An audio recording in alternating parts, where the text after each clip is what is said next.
Welcome back to Night Talk. I'm Jerry Bowyer, your guest host this evening, and we're talking with Ron Morris, the American entrepreneur, Father Jay Geisler, rector of St. Stephen's Episcopal Church, and Mark Laskow with Great Court and Company, a financial advisory firm, about this crisis, this disaster. I don't think we have a name for it yet. Before we name it, let's take a look at it, Mark. This is an area you focus on. What is this that everyone's talking about? Well, first of all, it's remarkable that in our culture we haven't named it yet. But every bad thing has got a name.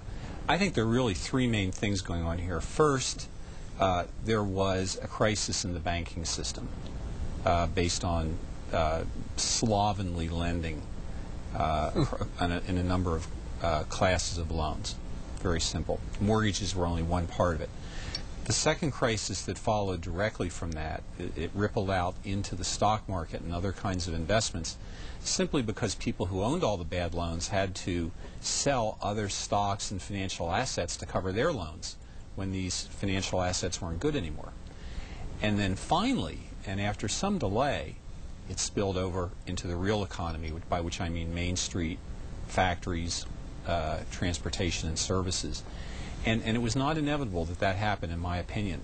But we're affected by each of those three pieces in very different ways. The last piece, for most of us, is the part that affects our jobs. If you worked in New York in financial services, the first two certainly affected you. But through the rest of the country, it was really the third piece, when it infected the real economy, that people began, it arrived on Main Street. So the Wall Street crisis, I think of it this way. It's the flash in the distance. Yes, indeed. And then people say, oh, flash, that doesn't do any harm. And then you sort of see it coming at you. Yes. And that's the shock wave. So the flash is the banks stop lending. The banks are afraid to lend to one another. Yes. So you see that in all sorts of data. We don't need to get into the details, but the Fed funds rate spikes like crazy. Something called the LIBOR, which is basically the interbank rate for global banks, not just American banks. That spikes. They move away from one another. That's called the TED spread. All this stuff that all the financial, propeller heads were on TV talking about, like me, data people, talking about this. And the people back at home were saying, okay, that doesn't have anything to do with me. And we were saying, yeah, it does. It just, the shock wave is heading your direction. And what happens is people can't get a mortgage, they can't get a refi, they can't get a car loan, they can't get the business they work for has its line of credit shut down, and then they get laid off. That's the shock wave hitting us right now. Or their customers have their lines of credit cut off, and there's nothing to sell to them. Now, not every business is a big borrower, but it eventually reaches everybody, and that's a bad thing. But then your response to each of those three things has to be a little bit different. Now, in the good old days, a banking crisis, you had to run down to the bank and get your deposits out. That's actually not a problem this time, which is enormously important. Because we're insured. We have FDIC. We're insured, and the government's propping up the banks, and there's $4 trillion, I think, of bank deposits that can be redeployed into the economy. Very important factor. The second on the stock market. That's where people put their money after they sold the stocks. They did. Right. I mean, actually, deposits are way up right now, aren't they? That's right. They really sold, are. And the money's sitting in the vaults. Some money disappeared, but this is, I always said from the very beginning, this is the best finance liquidity crisis in the history of mankind. It's a paradox in there. It's too technical to get into, but it's good news in a way for the recovery. The stock market we're all seeing, obviously in our personal retirement investments as well as institutional investments, and it affects us in other ways. A lot of the big foundations and institutions that we depend on are very badly damaged by this. Their ability to make grants will be impaired for years. I want to add a phase to what you said, right? You have the crunch, the credit freeze, stock market sell-off, then the shock wave hits Main Street. Fourth phase, Washington tries to solve it, which I think drove the last leg down of that bear market. The idea that, we were too free and that's why this happened, and if we just give the Treasury Secretary or the Fed unheralded powers in the history of the Republic, that things will get better, and things didn't get better. Ron, you've started 10 businesses, is that right? A dozen businesses, and you've been through different phases, including the 70s, which is kind of a crunch time as well. What does this feel like to you? Does this feel like same old, or does this feel like something new? This feels like something new. However, I have to qualify that because right now, my time is exquisite because I'm in advertising, marketing. I'm selling a retail product. Prior recessions, I always had tools, software tools, that enable people to reduce staff, cut costs, things of that nature. Right. I'm in the wrong time with the wrong product. Oh, that's However, true. Yeah, look, yeah. you're the right product for the people, for the consumers.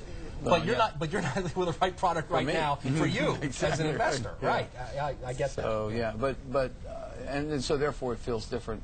I do think that again, I've always believed that you stay light on your feet and you stay small. And you know, Jerry, you and I have talked about this 1,000 times. You get small enough to get profitable, and get as small as you need to get in order to be profitable. To get black, yes, right. exactly. And right. so we have done that.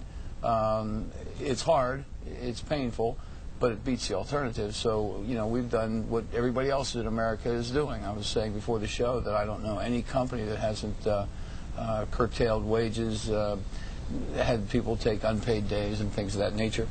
But as far as I'm concerned, and I have to be the leader of our company, I have to be now I can't believe it, I have to be the old guy in the corner office. You know, I never was the old guy before, but now I'm the old guy. But I have to tell my people, look, this too shall pass, and in the meanwhile, let's find ways to make some money. And so we've done that. Being nimble, being light on our feet, we've come up with products that we can take advantage of the one thing, the asset that we do have that we're paying for anyway, which is airtime. Mm-hmm. So we're acquiring products that we can sell on our own airwaves that are related to reducing costs. Back to my old MO. Mm-hmm. So that's what we're doing. But as far as how I personally feel, I feel in front of my people very confident.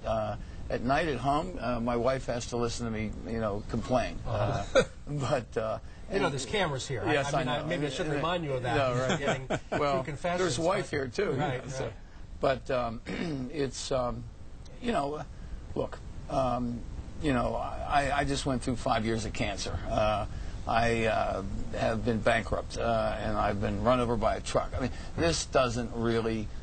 This is not my health. This is not my family disappearing. This isn't one of the essentials. No, this is one of the essentials. So this will pass. All right, and that bankruptcy was a company you built in the 70s, and I want to come back to that. Right. Oh, I'm sorry. That's right. But I built it in the 70s. You were doing right. Died in the 80s. Yes. Right, and I'm wondering if this is a 70s show rerun, and if it is, there were all these mustard seeds planted in the ground, the Microsofts and your firm, that in an adverse climate towards wealth creation of stagflation, price controls, high taxes, energy rationing that looks very similar to the policy mix we get now, some people built America's great companies in that environment, and I'm wondering if that's what's going to happen now, and maybe someone watching will be one of the people building those companies. We're going to talk more about that in just a moment on Night Talk. I'm Jerry Bowyer. We'll be right back.